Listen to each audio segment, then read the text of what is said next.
Um, Thank you. If you have competed in the previous CTFs, there are stickers out here if you want to grab them. I'm planning on having more silly ones, but yeah, that's pretty much it. Make sure to sign up, please. We do have our last Friday workshop this Friday, so make sure to come to that as well. Yeah, hand it off to Josh.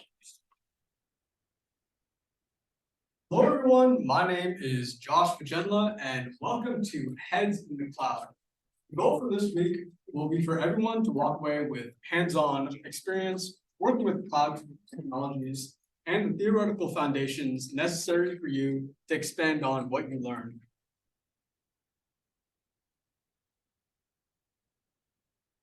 So a little bit about myself. I am a fourth-year student here at Cal Poly Pomona, studying computer information systems in the information security track.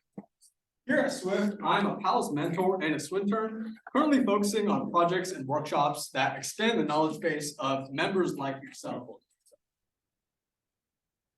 Before we begin, I would like everyone to work on this CTF, Big IAM Challenge. Sorry. No, it's all good. But yeah, identity and access management, or IAM, is a huge focus area for cybersecurity, especially within the cloud. And this CTF will get you started using IAM, discovering attack paths for resources, and exploiting those attack paths using the AWS CLI. I also have a guide to it on my GitHub pages. And yeah, that will kind of help you get started. In terms of understanding the CLI. Well, yeah, this challenge is self-contained on the website, so you won't need an AWS account to get started. You don't even need to register, unless you want the certificate that they offer when you complete the challenge, but I highly encourage you to at least finish the first level before you leave, as it will put some of the stuff I talk about into perspective. Yeah, today I'll be presenting cloud infrastructure and security, introducing you to the real-world applications of the cloud and how industries use the cloud to enhance their IT capabilities. From there, we will talk about core services provided by cloud service providers, as well as useful third-party tools and services that extend the capabilities of those services. Building services in the cloud comes with many security implications, especially considering that services deployed in the cloud can potentially be accessed to or by anyone with an internet connection from anywhere in the world, and that includes adversaries. And finally, we will be discussing how you can get started and where you can go from here.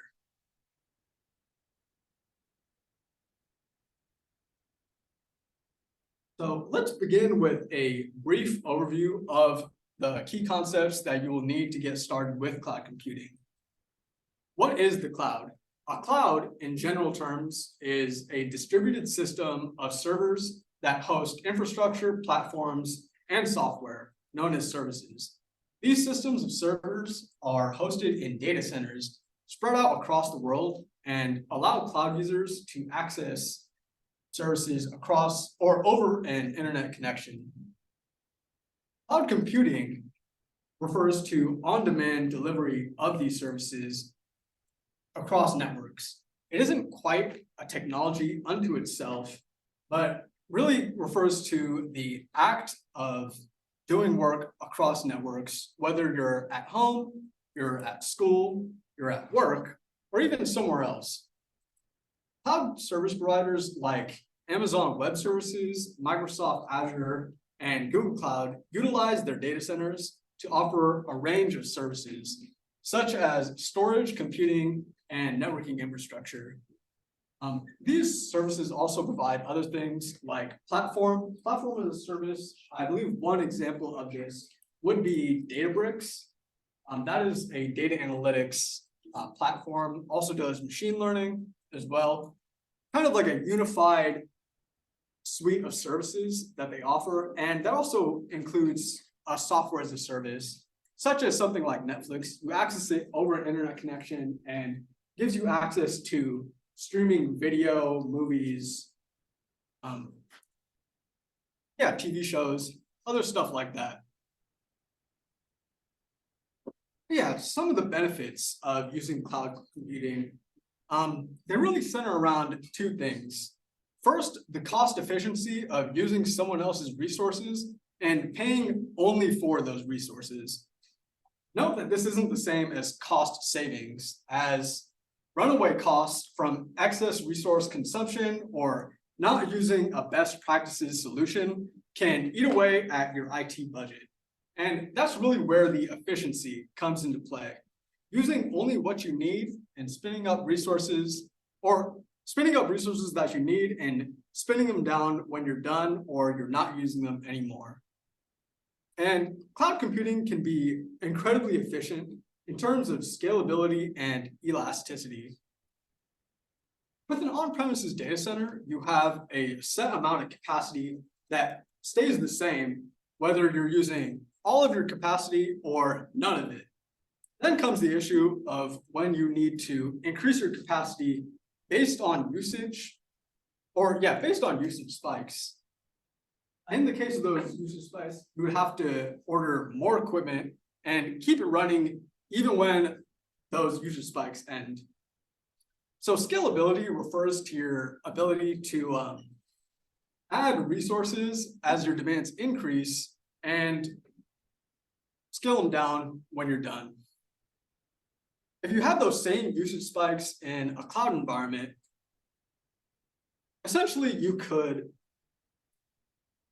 if you have, say, a minimum resource requirement of, say, two servers, and you would need to scale it up to 10 servers when you have those usage spikes, you can essentially set something up called like an auto scaling group that would allow you to have like a minimum and maximum amount of servers, and the minimum amount of servers will be running at all times, and the maximum servers are only used when you really need them. And the second concept that I would like to talk about in terms of cost efficiency is elasticity.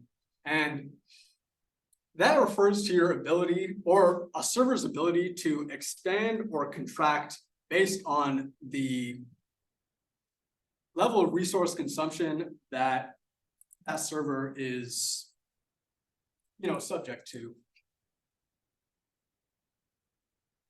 And yeah, essentially because with the cloud, everything is logically provisioned, it can automatically be done where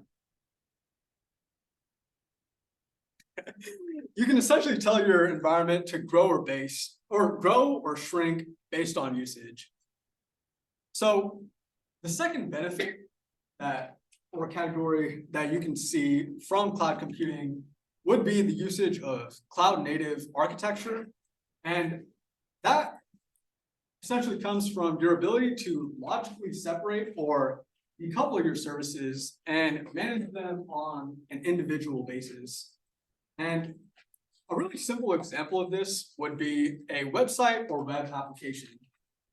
A common use for AWS is hosting websites, and you can host one in a storage bucket and allow your cloud service providers runtime servers to handle the requests to that bucket. I'm going to show you a little quick example of a website hosted on the cloud right now.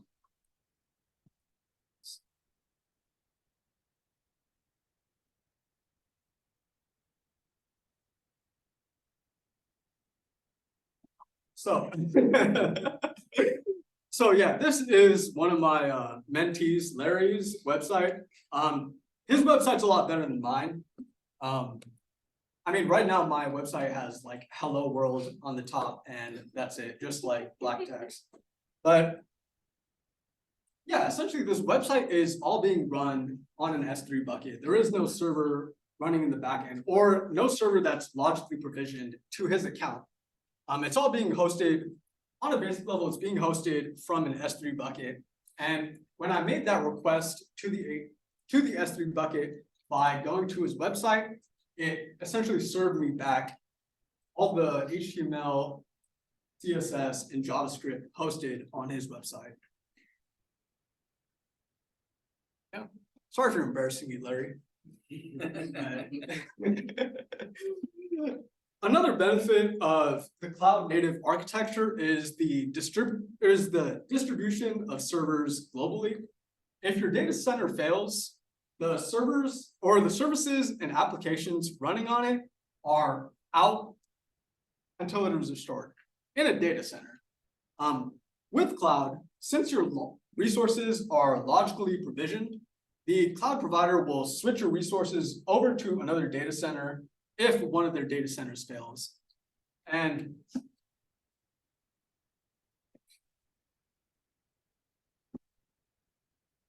so the next kind of overview of cloud computing is infrastructure deployment models. How do organizations develop, deploy, and manage their IT systems? The traditional way of provisioning a server and your networking equipment, or essentially provisioning a data center, would be through the on-premises environment. And this essentially means that you are provisioning physical servers and networking equipment to create your IT infrastructure. And so, yeah, with the cloud, you manage your data, or a service provider like AWS or Azure or Google Cloud will manage the data centers for you, the physical servers, the networking equipment, and give you or provide you an IT environment that you can access through a web browser over the internet. And I will say that for very small companies, new companies, they will probably have a cloud-only environment. But most commonly, you will see that infrastructure is deployed in a hybrid environment where you maintain your on-premises systems while taking advantage of the benefits of cloud computing. So an example of this would be Cal Poly Pomona. We have certain resources that we need on premises, like certain databases that we wouldn't necessarily want to send over to a public cloud. And however, things like a publicly accessible website, you can totally just put that on the cloud and have, well, not all parts of your website, but I will say like certain things like, hold on, what is on the Cal Poly Pomona website?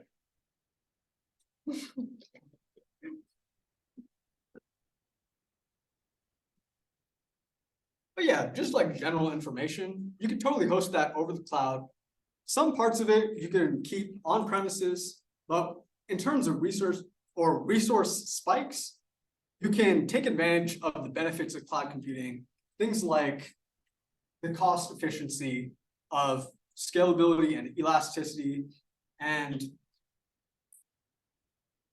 yeah, also kind of benefit from like the decoupling and distribution of your systems. In large enterprises, they tend to use a multi-cloud environment, and this allows you to use the best features of several cloud providers. And one example of this is, for myself, I use mainly AWS as like my playground for just a lot of my own projects, but I also use Terraform Cloud to manage my resource configurations. And I essentially I manage my configurations on Terraform Cloud, and the changes that are made in Terraform are pushed to my AWS account. And they sort of have like a mutual relationship where, in terms of CloudFormation, I haven't used too much of CloudFormation. It's very similar to Terraform, which is a templating software that allows you to define your resources as code or infrastructure as code. And yeah, so essentially you have this relationship between your two cloud providers. I would recommend that if you are exploring cloud, that you explore, not only AWS or just Azure or just GCP, I would say try out all of them and see what features that you like, see what one cloud might do better than the other cloud, and essentially make decisions based on that. So our services. So I'm going to be talking about services mainly in AWS because that is what I'm most familiar with, but other cloud providers offer similar services. But yeah, so our core services categories essentially are compute, storage, networking, and security. There are other service categories, but these are the main ones you'll be probably working with, especially as a beginner. In terms of compute, you have Lambda, which is a serverless function, EC2, which is your virtual machines, and you can even use something called EKS, Elastic Kubernetes Service. It is a managed service for your Kubernetes clusters. And what compute does is provide processing power to run applications and manage workloads. Workloads refers to processes that are running on your resources. An example of a workload would be a database query, which would require processing power to execute. And that's really the key term there, where it requires processing power to execute. So yeah, the next service category that I would like to talk about is storage. There are different types of storage based on the structure of the files or file systems that you need to store.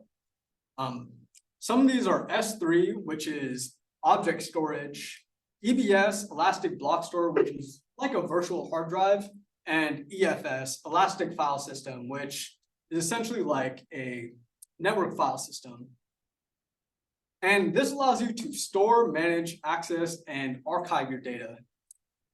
The next service category that I like to talk about is networking.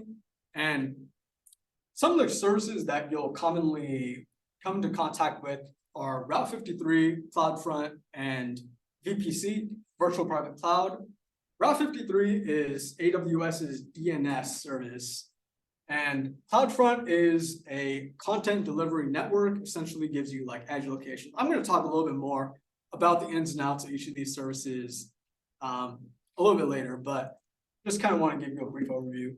And virtual private cloud, logical isolation for your networks. And essentially the networking category provides scalable, flexible, and secure communication and data transfer. The last category I want to talk about right now is the security category. And this includes services like identity and access management, CloudTrail, which is a logging service, and Security Hub, which is a security platform that aggregates all of your security information. And this category allows you to protect resources, manage access, and monitor activity. So moving into compute services, AWS has a service called Lambda. It allows you to manage serverless functions. And a serverless function runs code in response to events. And rather than paying for a server that's always running, you would pay for each request that's made to the server or to the function.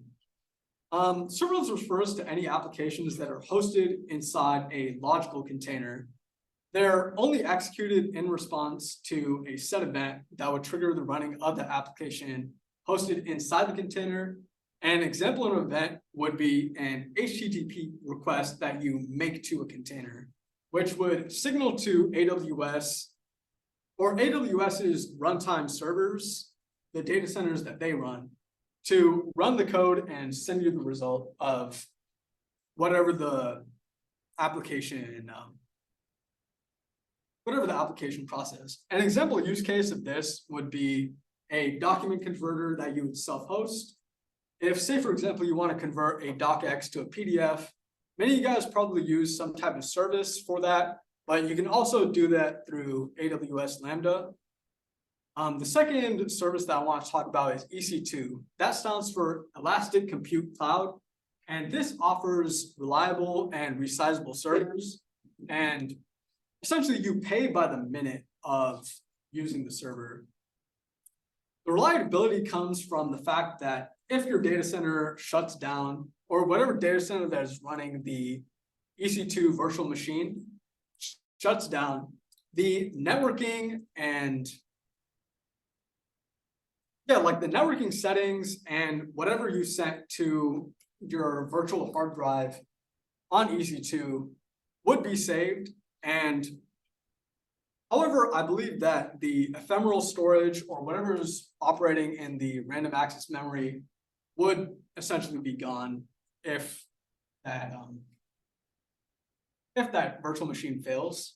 And they're also resizable. So based on the resource computation or the resource consumption that the virtual machine might be going through, it essentially is elastic, so it can scale up or scale down based on resource consumption. And the final service that I want to talk about is Elastic Kubernetes Service. The reason I'm talking about this is because I'm kind of interested in this. So I was doing a little bit of research, and essentially AWS will handle the installation, management, and scaling of the clusters, and you would handle the worker nodes. Handling the worker nodes would happen over a virtual machine, or you could handle only the applications running on those nodes with a service like Fargate, which operates based on the serverless model. Another service or some storage services that you'll commonly use are S3, which is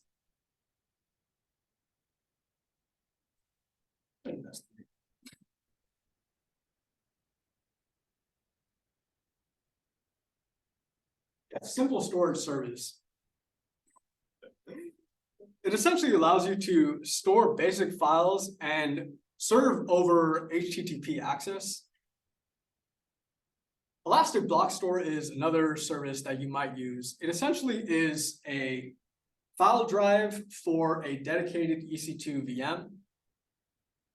And the final service that I'd like to talk about is the Elastic File System, which is a network file system for multiple EC2 VMs. So yeah, an example use case of Elastic Block Store would be if you had a virtual machine running in the cloud and you would want to back up your data that you have stored on that server, you would have a file drive connected to that EC2 instance, which again would allow it to save whatever data that you have running on it. And yeah, Elastic's file system is essentially similar to Windows NFS, and it essentially allows you to share information or data across different EC2 VMs. So another category that I'd like to talk about is networking services. Probably the biggest one I would say is that I use is Route 53. And Route 53 is a DNS service, which domain name service allows you to essentially have something like a website. Instead of using an IP address to route to that website, you would use a domain name. And it leverages the AWS cloud to provide registration, zone hosting, and global availability for your domain. Also allows you to, I believe it manages certain other services that you would use, such as, I believe it's Route 53 Resolver Firewall, and application recovery.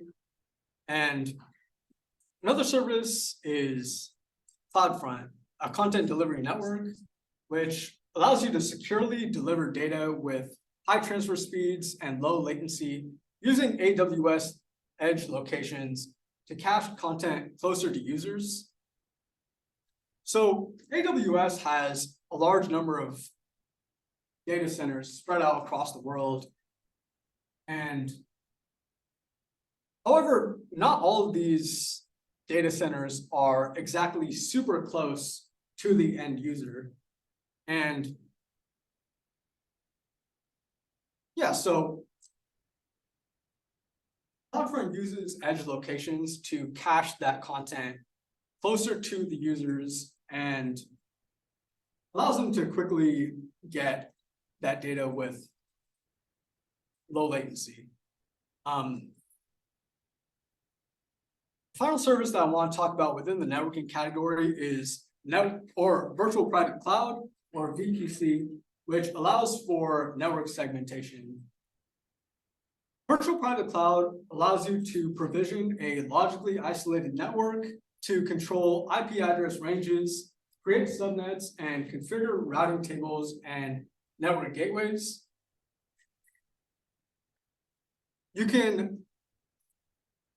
So with the IP address ranges, you can essentially say to your virtual private cloud, okay, I only want access from these ranges.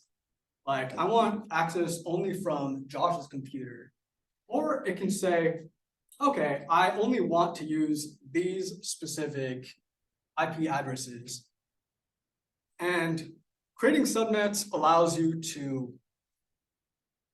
essentially point some of your networks on, or put some of your systems on a public network and put some of your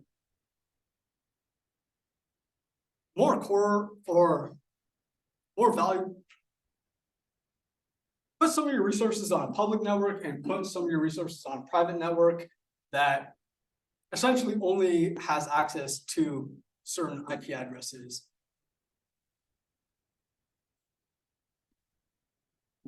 Final category that I want to talk about is security, identity, and compliance services. Identity and access management is probably the biggest one out of all these. Allows you to manage users, resources, and applications, provision access keys, and assign permissions based on your resource needs. CloudTrail allows you to log and continuously monitor and retain activities made to services in your account. And Security Hub is your cloud security posture management service and allows you to aggregate all of your insights from security services, automate security and compliance checks, and tailor your view of insights using queries and filters. So some third-party services that I want to talk about.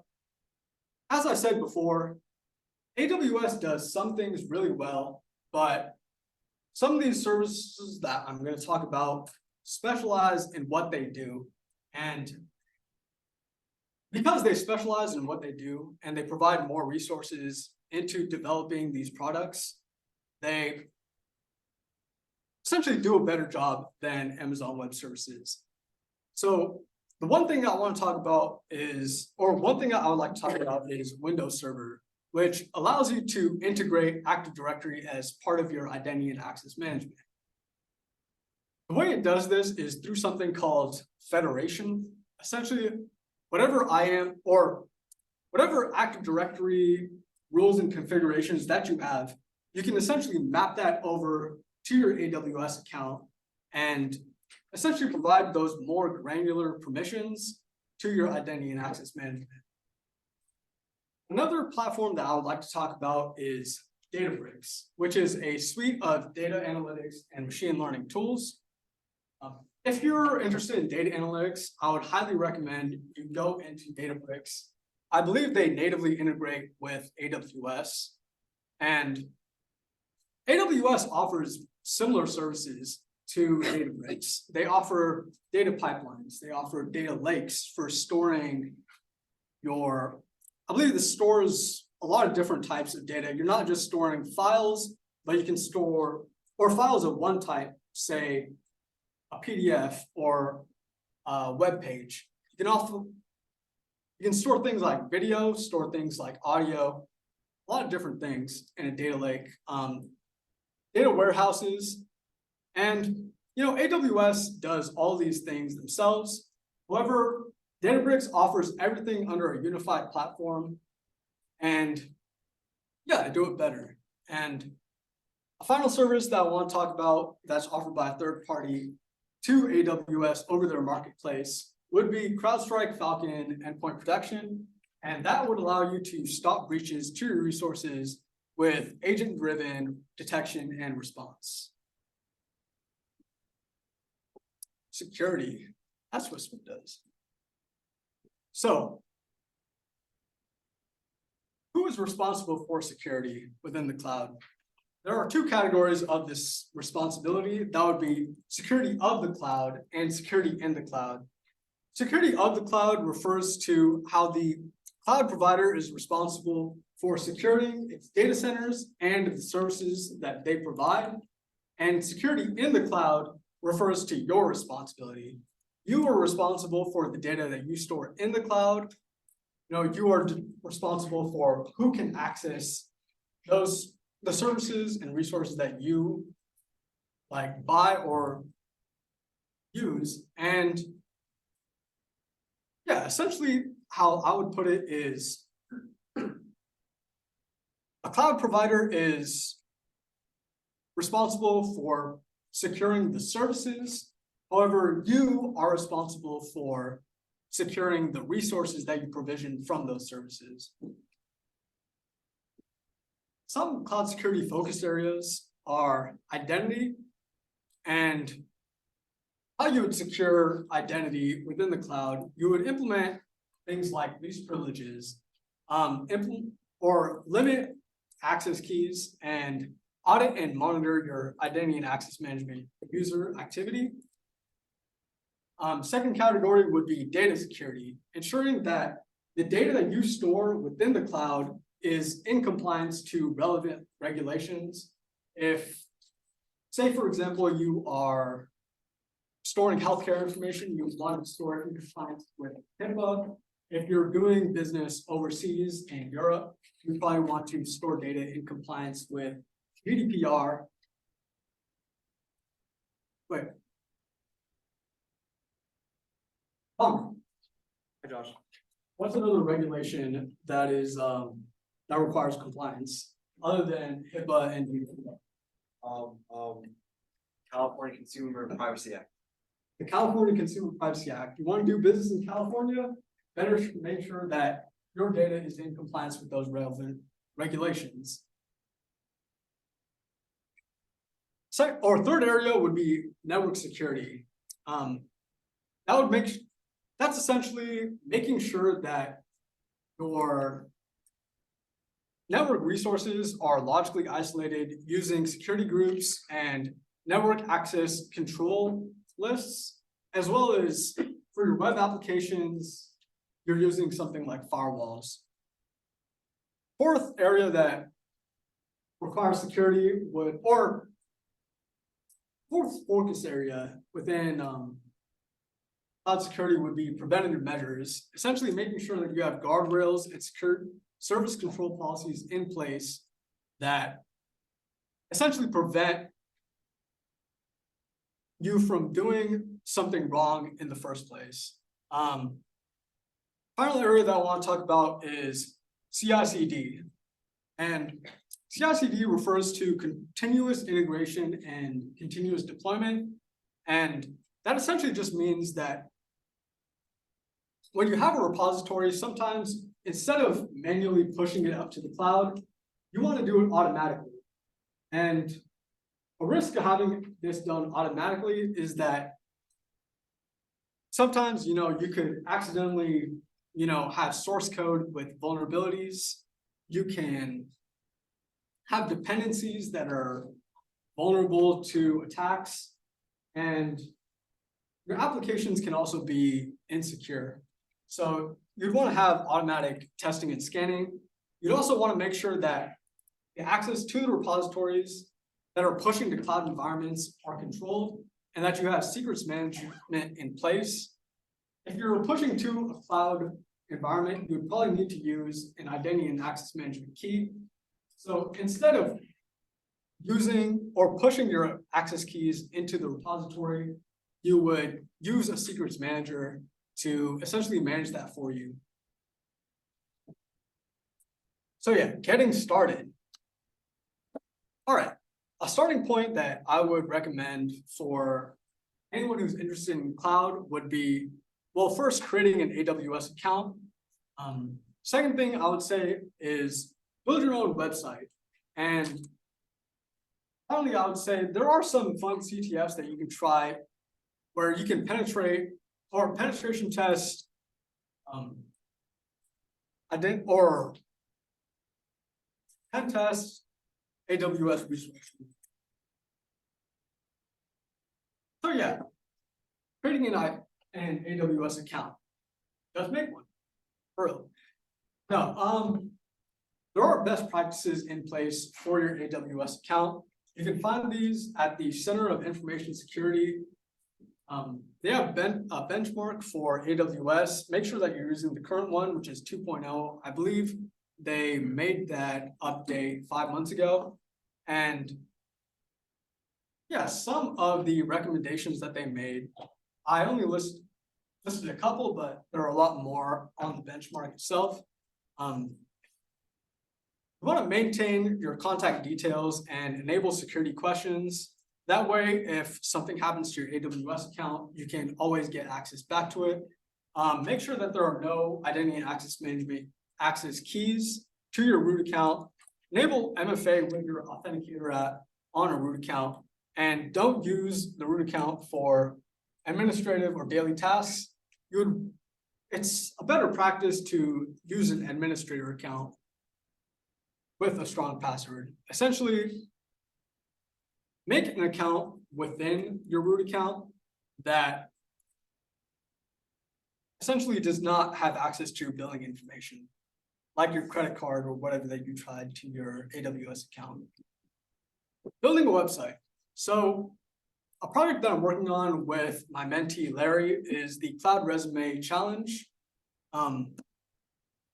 Essentially, you just build your own website and you host it using an S3 bucket, Route 53 domain name, a CloudFront content delivery network, and SSL certificate provided by AWS Certificate Manager, and GitHub Actions for your continuous integration, continuous deployment, CI/CD. So some fun CTFs that you can try, other than the one that you're working on right now, would be the EKS cluster games. It's by the same company that did the Big IAM challenge, and it also doesn't need an AWS account. Flaws.cloud and Flaws 2, that's hosted by the author. It's an S3, pen testing S3 buckets. It's hosted by the author, but you need your own AWS account to access the S3 buckets. CloudGo. This is a library of vulnerable resources, which you would host on your own AWS account. Make sure that you spin it down when you're done, but you can access, or you can pen test services like Lambdas, pen test Cognito, which is an identity. Yeah, it's like an identity portal. I think you can also pen test detection or a detection system on CloudWatch, I believe.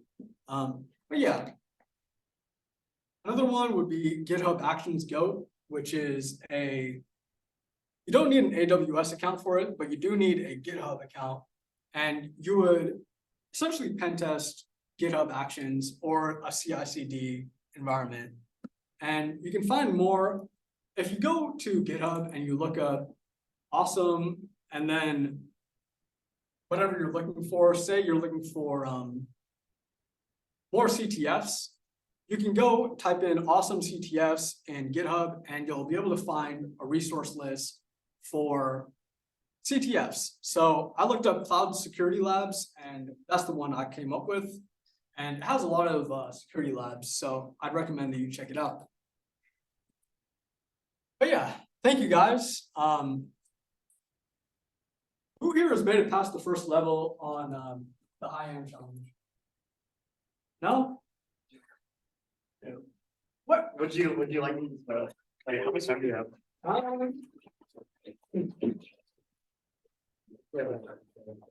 Okay. Essentially, if you go onto the or if you go back to my GitHub Pages site, I do have a little tutorial on it. Well, not so much a tutorial, but like a guide to get started. So how you get started would be, you want to go to the AWS CLI documentation, and if you look at the IAM policy for that first level, it's based around S3 buckets. And I believe the S3 actions that you can access are get bucket and list bucket. So if you go into the CLI and you look up AWS S3 LS, it's going to show you a list of options that you can make with or S3 LS. And get bucket is a little bit harder, but I'll actually give you a hint. It is S3